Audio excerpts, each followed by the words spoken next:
tapping in with the video real quick, and I had some ideas around my mind. I was gonna try not to make this a long one, but I've been vlogging more as lives because it actually saves more. So that's just a pro tip to anyone that likes to like upload content. Is that if it's a live, you it doesn't have to like take up room on like some device, and it's so it's a you the house pays for it, YouTube pays for it to like upload the content. And then I think it's like a little bit of it's a little bit of a accountability and a skill set to talk live, because if you're talking live, you're presenting you're one is that it's one part of learning, like a lot of things like if you were to be a professor, like education, or if you call yourself an author, you call yourself an MC, you call yourself damn near anything, you have to continue to produce that. So if you call yourself an intellectual, you have to continue to produce original ideas or contributions with the intellect, and like same with an artist. And you also have to submit it for where it can be challenged and checked and calibrated and bettered and bested and improved, and also celebrated, condemned. Like all you have to expose yourself to success and acclaim. You have to also expose yourself to failure and a little bit of scrutiny and anonymity and damn near oblivion nowadays. But that makes things realer. And like I was I think that it's another skill set, and I wanted to shout out and also riff on a couple like content creators. There's a commendation. There's a content creator named Casey Zander. If anyone's interested, like especially for males, if you're interested in like dating and like really understanding what like some of the subtle things that go on between, like in terms of being attractive, uh um in the to be attractive towards members of the opposite sex, or members of feminine people, and members of different genders. The content of Casey Zander, it goes a long way to understanding what is attractive from a person that's masculine leaning, or probably that it probably actually works both ways too, because you could also revert, you could flip that and appreciate what would make a person more attractive as a female. But I've been a student of that type of content since before he came on the scene. Like he came in my feed like a year or two ago, but I'd watched a lot, some of the older iterations of that type of thing, that had and so some things have actually changed culturally since that type of talk started. I did a piece of back in the day where well, actually I just had an insight not to go in that direction of that, of going in the backdrop of like of how things are, where things seem now and where they've come from, even in those lines of those lanes of like attraction, things like that. But just to make a long story short, he said something in his he said he he invited people to his channel, like for the his private forum for the last couple years, and I engaged that forum about just like little over right near about a year ago, a little over a year ago, and it really actually changed a lot. It changed me because the thing is that like his content, I think that his content on YouTube is actually a little bit more insight. It's more insightful outright than the private forum, because the private forum is not designed just to be insightful. It's designed to change you and make you better, and that's what it did. He does. I'm not saying he doesn't have deep insider like tactics, and like I'm saying you can get some real dangerous tricks inside of his forum, not only from him but also from his community members and their real life experience, and what he brings out of them with his content and what they engage, and he engages them back in the post. But to be viable in that, to progress in it, you have to contribute original, you have to make contributions. It doesn't even have to be, you don't have to say something profound, but you have to engage other people, and then some people will engage your engagement. And so you have to develop a degree of traction and a habit of contributing to discussions and posts. And you can't help but to change that, because you really, I've been through a lot of learning venues, but real actual learning is actually peer on peer, peer across peer. That's where your real season. I would imagine, like if you were like if you were learning like some form of like a sport or something, a lot of your real seasoning and swag is gonna come from like your teammates and nearby peers checking you, and not really giving you a easy time about things, and then you get better like that. And so he was a lot like that, but he himself probably be like a peer of a lot of people because he's like a young man. But all I meant to say is that just by me merely engaging that forum, And then like, because I am the type of person where like I draw flack a lot in life, almost any setting imaginable, any setting, personal, social, family, professional, stranger, associates, trainee, trainer, anything I do, I'm about to get flack like that because it's something about it. There's some people have like a disposition that is like it's a real part. I can't explain how some people have certain things about them that are just innate and damn near inevitable, and like that's like this that's like but make people think like that will almost make someone want to like complain like, damn, that person is always doing that person always doing that. One thing that I got props was like one time I seen my friend growing up. He had a big brother, like a half brother, and he came up to me at a store when I was growing. He's like, damn, that's one thing about you. You always knew how to find you. He was looking at me. He's like, damn, that's one thing about you. Always knew how to find you a job. And there were some customers there, and I was like, that won't make you smart. When somebody nails your ass with one, like there's certain things. So you have like it's interesting how fight or flight works. If somebody like walk up to you, like, what's up, man? What's up, man? If you weren't expecting it can do one or two things. It can make you it can like that, or it can make you like if somebody like nail your ass accurately and you didn't have time to prepare, it'll make you go into either fight or flight right there like that. That's actually some of what humor is. A little bit of humor is like a effing zinger like that.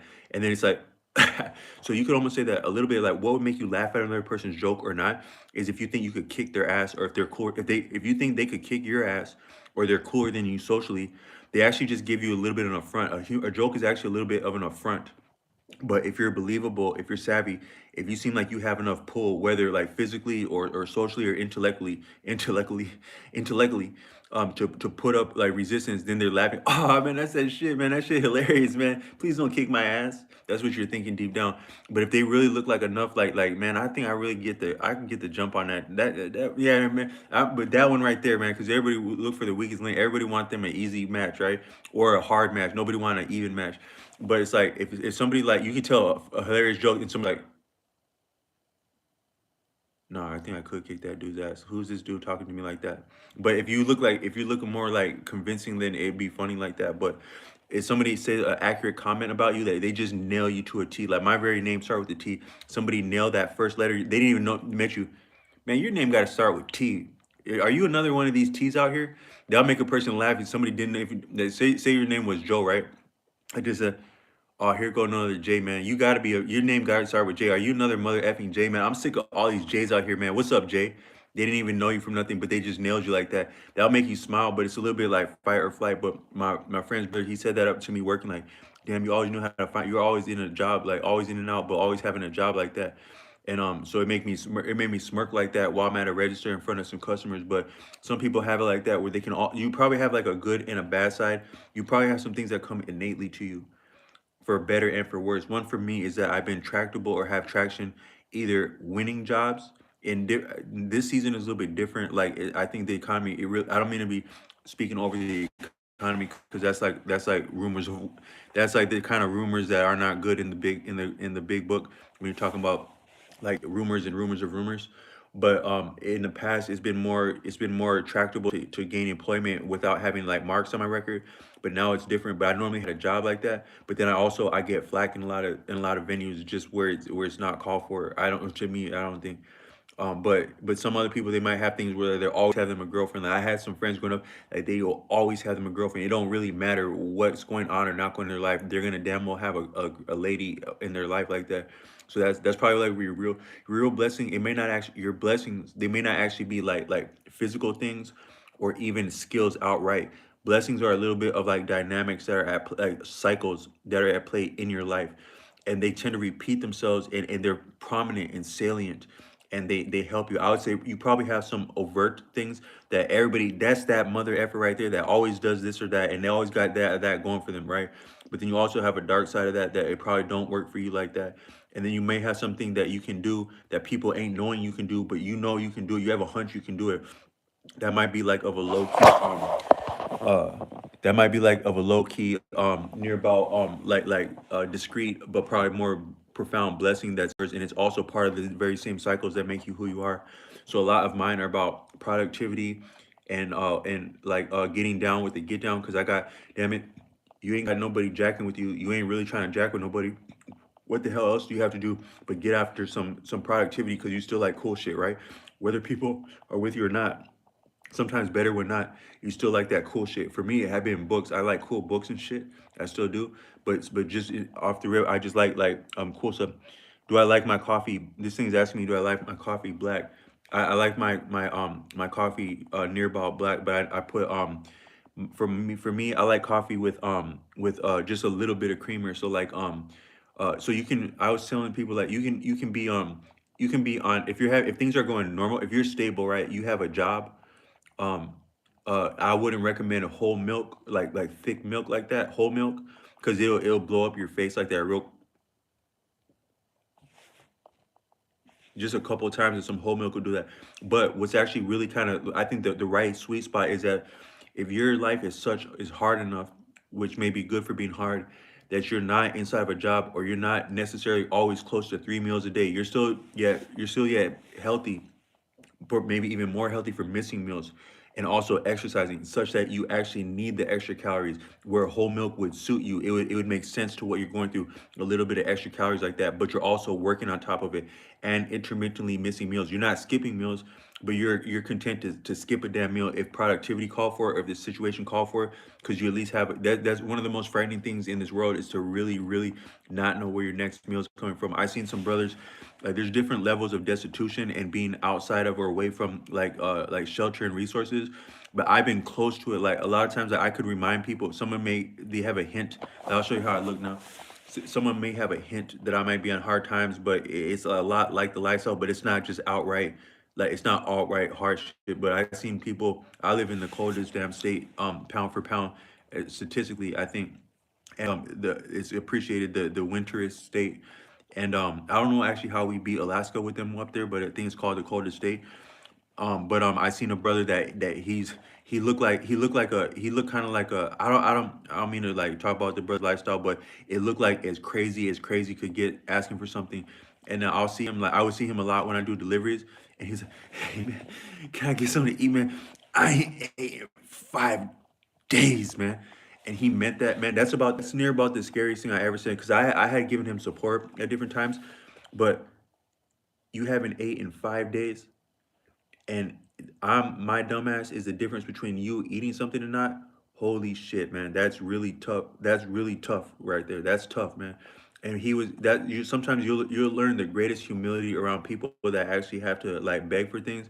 I don't think it's right. I don't think that makes people humble by itself, or that people should have to come to that to become humble. But that's about the meanest, realest, humblest that you'll see any person, is like, hey man, it had been 5 days like that, man. Is there anything you can help? That's that brother, man. And but he's still yet pleading. He's still yet humble. He's not just breaking into something or robbing something or yet stealing something, because we're by a lot of stores as he's looking like that. So commendation to that brother. I haven't seen him in a little while, but I also haven't been doing deliveries for like these different gig work recently.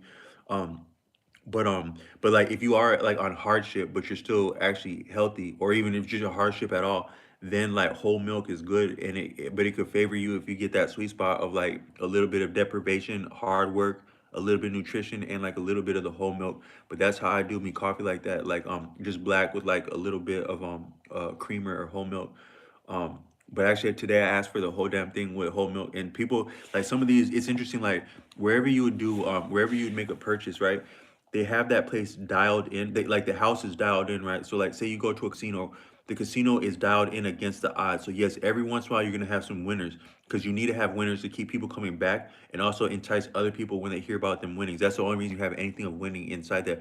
Otherwise, if they wanted to, they could make those casinos so damn efficient and attractive that you still are addictive, that they still get you on the hook, where they damn well don't give you very much of anything at all, but such as that they still have a little bit of mercy and like a little bit of advertising to let people win shit.